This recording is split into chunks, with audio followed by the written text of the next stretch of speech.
Blair set in motion lots of things that at the time didn't look important. So he introduced the law on European human rights. Yeah. Theresa May, for the 2 years she was in power, was horrendous. Yeah. Theresa May created our knife crime epidemic.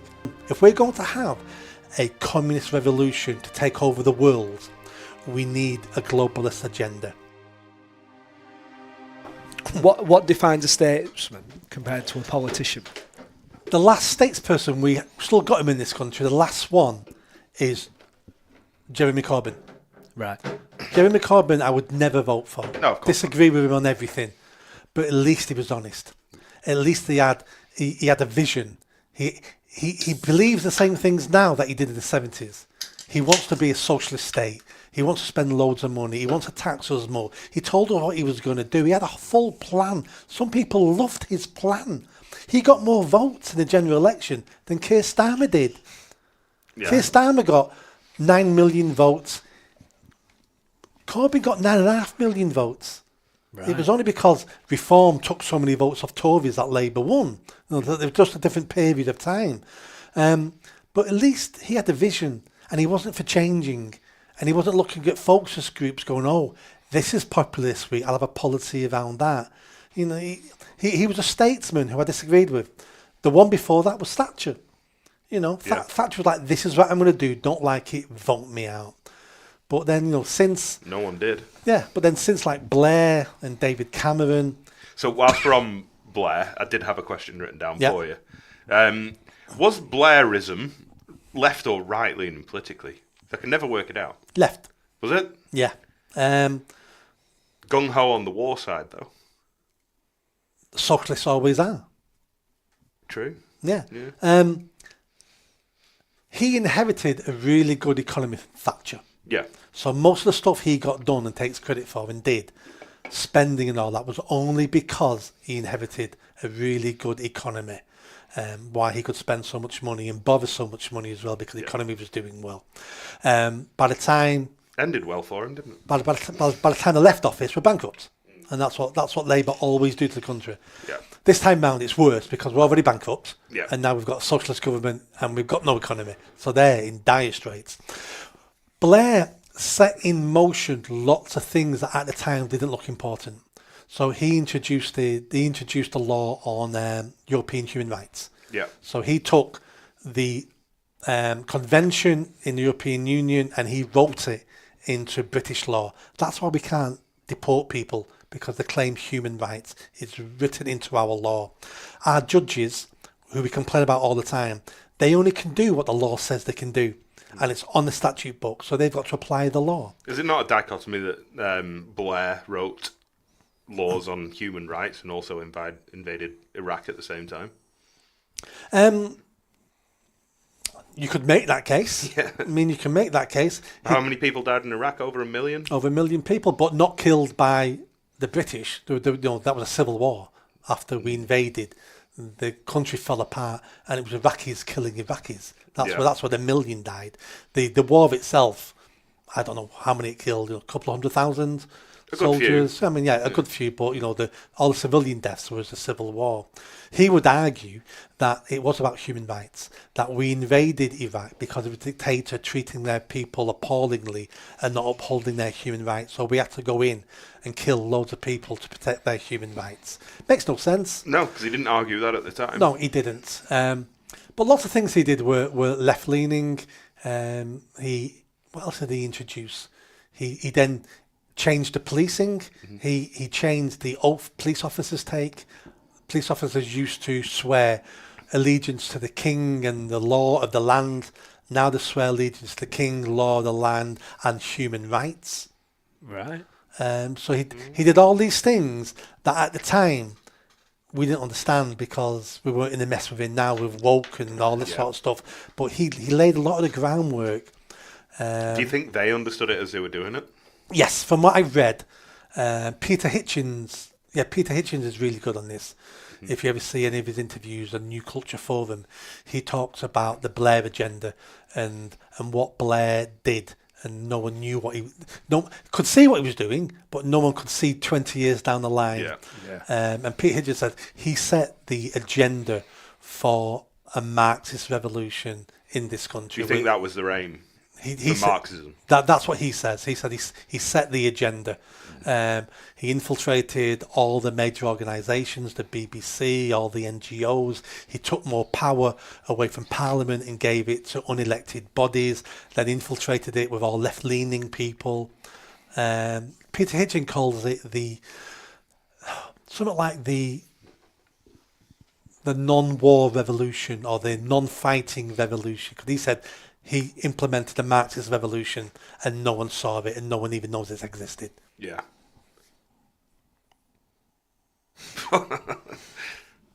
And then the Tories came along Yeah. and carried did on. nothing better. Well, and carried it all on. Yeah. They could have overturned everything they wanted to overturn. They overturned nothing. Theresa May is horrendous. Theresa May created our knife crime epidemic because she instructed the police to stop doing so much stop and search because it was racist. So they stopped stop and search. Knife crime epidemic now. She signed into law the net zero agenda. That's why we have all these issues, because she signed it into law. Yeah. That'll be good fun next year when all the blackouts start. Yep. When Heysham goes down for maintenance. That can bring down the government overnight. Yeah. Blackouts could bring down the government. We have a friend that works at Heysham, and he was telling us that it is going down for maintenance for 2 years. Yeah. Massive energy provider for the Northwest. We almost had blackouts last month. Last month. Almost had. I think someone was saying we're 5 hours away from blackouts. Yeah. Oh, yes, I did hear. Yeah. That's how close it came. She also did a lot of the woke LGBT stuff. You know, she's the one who started the transgender nonsense in law. Theresa May, for the 2 years she was in power, was horrendous. Yeah. We weren't here for it, so unfortunately we don't have much on it. The Tories were horrendous. Absolutely horrendous. Incompetent. Didn't know what they were doing. Didn't achieve anything. At least Blair may have done things I disagree with it, but He did it on an agenda. he did it with an agenda. You know, there was no incompetence there. He took the people with him. But the 14 years of Tories were just a joke. Yeah. And Starmer's even worse. Yeah. Yeah. Do you think that he is incompetent, or he has a name? Is he... A bit of both. I think he's incompetent as in he's not the traditional politician. No. He's a bureaucrat. 'Cause he's obviously reasonably clever. Oh, a lot of these people are extremely clever. Just because you're clever, there's lots of things you don't know. Someone told me once about clever people. Someone said to me once, Nick, you'll meet people who'll be able to tell you the internal diameter of a can of baked beans, Yeah. but won't be able to open them. Yeah, okay. So just because you're clever doesn't mean you've got any common sense. You Yeah. don't know how things work. Starmer suffers from having no charisma. Not his fault. He was born like that.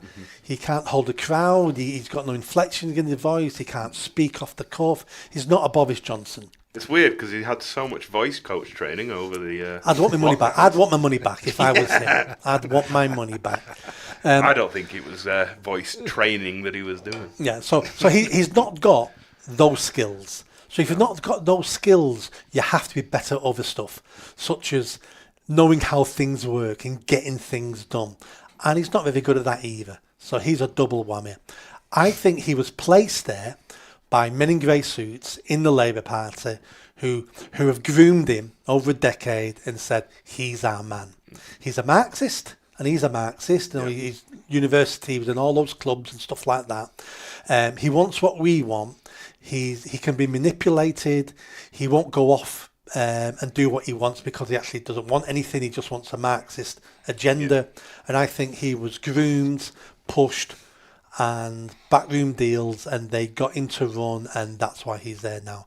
And I think he's doing what he's told, but I think he believes in what he's being told as well. And what he's being told is we need more globalism. If we're going to have a communist revolution to take over the world, we need a globalist agenda. Yeah. And that globalist agenda is the EU, it's the WEF, it's NATO, it's all these international organisations that sovereign states hand power to. and that's the beginning of a world government, and it'll be a world communist government. And he knows it's not going to happen in his lifetime. He knows it's a decades, centuries Yeah. project, and he's bought into that. That's like when he was asked on TV by the BBC before the general election, what do you prefer, Westminster or Davos? And he went, Davos. Yeah, of course he fucking did. And it's like, he answered it there. Yeah. Why do you think he wants to give away the Chagos Islands? Why do you think he's looking at reparations for the Caribbean? To be fair, having recently been to London, I would probably prefer fucking Davos over London at the minute. It is a proper shithole. It is. And many of our cities are, many of our inner cities are. And that's because none of our institutions work. Nothing works. Everything's grinding to a halt. It was Surely okay. seems that way, doesn't it? And when you think about it, it's But if that's the case, why are so many people attracted to the idea of Marxism? because it gives simple answers to very complicated problems. But they don't work. But these people are simple and want simplicity. And it's a bit like religion.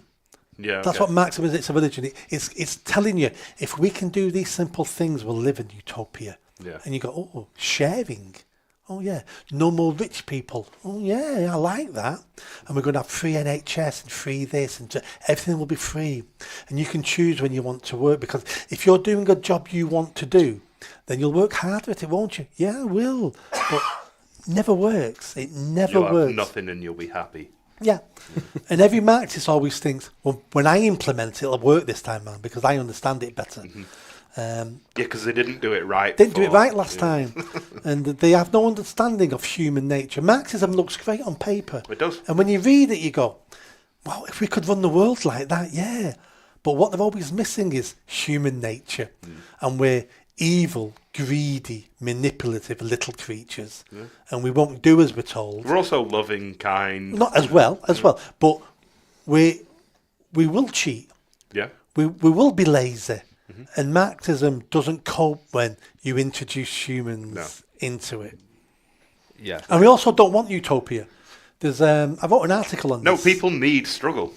Well, They need struggle. if you Need Google, if you hardship. Google this, there's a 10-minute video from the 60s on this. It's called, if you Google that utopia, and did an experiment, about 10, 12 experiments in an American university where they built Rat's Heaven.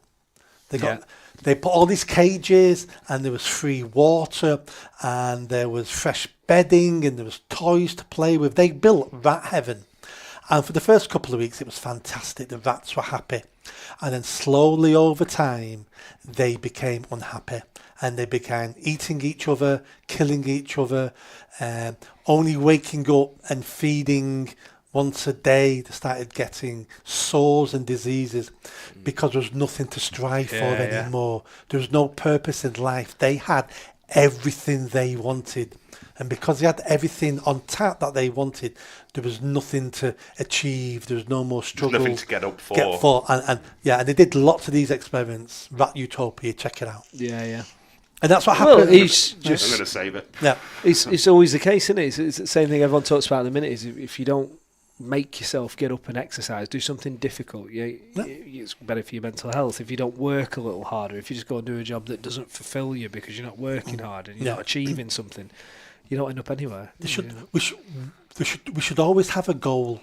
Yeah. What are we aiming for? It might not be the Prime Minister. It might. There's little goals you can do. We need goals every day. We need goals we're going to do today, goals we're going to do over the next couple of weeks, and we need long-term goals, because that keeps us motivated. That ensures that we're a slightly better person today than we were yesterday. Yeah. Because yesterday I achieved these things, so I'm now slightly better version of myself.